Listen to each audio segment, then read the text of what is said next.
केसी दास ने विदेशी ब्रांड्स को चुनौती देने के लिए बाजार में नीम युक्त मार्गो साबुन को लॉन्च किया था, जो देखते ही देखते भारतीय की पहली पसंद बन गया।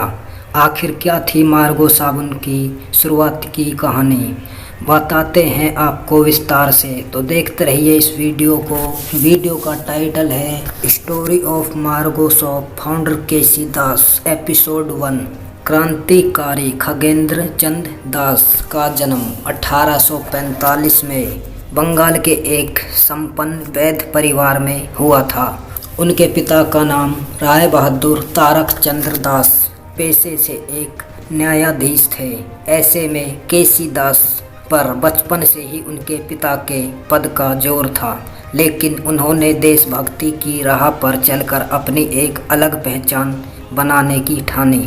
केसी दास की मां मोहिनी देवी गांधीवादी विचारों का पालन करती थी और स्वतंत्रता कार्यक्रमों में हिस्सा लेती थी। ऐसे में केसी दास के मन में भी देश के प्रति कुछ करने का विचार उमड़ने लगा। खगेंद्र चंद्र दास को आमतौर पर केसी दास के नाम से भी जाना जाता है, जिन्होंने कलकत्ता से अपनी शिक्षा पूरी करने के बाद शिवपुर के इंजीनियरिंग कॉलेज से लेक्चर के रूप में पढ़ाना शुरू कर दिया। इस दौरान 16 अक्टूबर 1905 को लॉर्ड कर्जन ने फूट डालो और राज करो की नीति के तहत भारत से बंगाल का विभाजन कर दिया। इस विभाजन से भारतीयों के मन में विदेशी सामान का बहिष्कार करने और स्वदेशी प्रोडक्ट्स को अपनाने की भावना जोर पकड़ने लगी।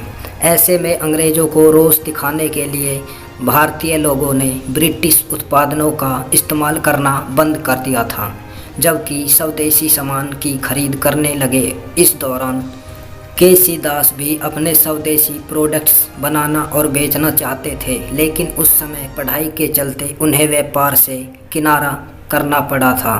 केसी दास के विचार अपनी मां की तरह गांधीवादी और राष्ट्रीयवादी थे, लिहाजा उन्होंने भी स्वदेशी उत्पादों का बढ़ावा देने के लिए आंदोलन में हिस्सा लेना शुरू कर दिया। लेकिन उनके पिता राय बहादुर तारक चंद्र दास को केसी दास का आंदोलन में हिस्सा लेना बिल्कुल पसंद नहीं आया।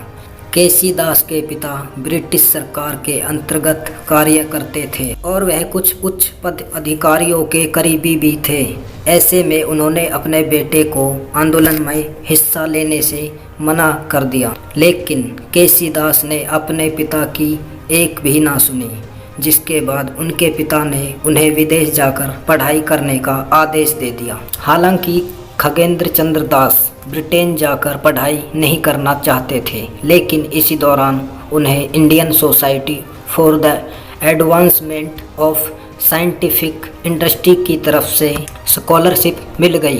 केसी दास ने इस ऑफर को स्वीकार कर लिया और अमेरिका चले गए।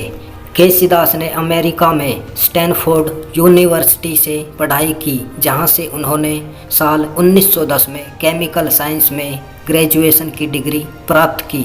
इस तरह केसी दास स्टैनफोर्ड यूनिवर्सिटी से ग्रेजुएशन की पढ़ाई पूरी करने वाले पहले भारतीय बन गए थे।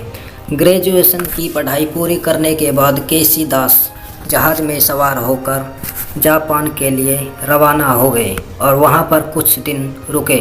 इस दौरान उन्होंने जापानी व्यापारियों से बिजनेस की बारीकियां सीखी और फिर भारत लौट आए।